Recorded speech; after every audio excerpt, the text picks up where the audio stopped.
তো happily married, ঠিক আছে।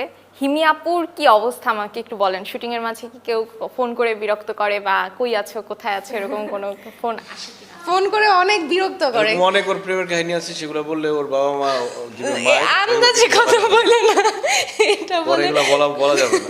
কনফিউজ করে না, বাট অনেক অনেক ফোন আসে, অনেক কোথায় আছো কি করতেছো কখন শেষ হবে এই ধরনের ফোন অনেক আসে, বাট শুধুমাত্র আমার বাবা মার কাছ থেকে। কারণ যেহেতু আমার বাবা আমাকে ড্রপ করে আবার রাতে আসে নিতে, সো দেখা যায় যে তাদের ফোনই সারাক্ষণ আসতে থাকে। বছরের শুরুতেই কিন্তু মিডিয়াতে অনেক অভিনেতা অভিনেত্রী বিয়ে পিড়িতে বসে পড়েছেন এবং তারা ওই যে বিয়ে senior করেছেন, রা বিয়ে সুন্দর করে করেছে। ছবি দিয়েছেন।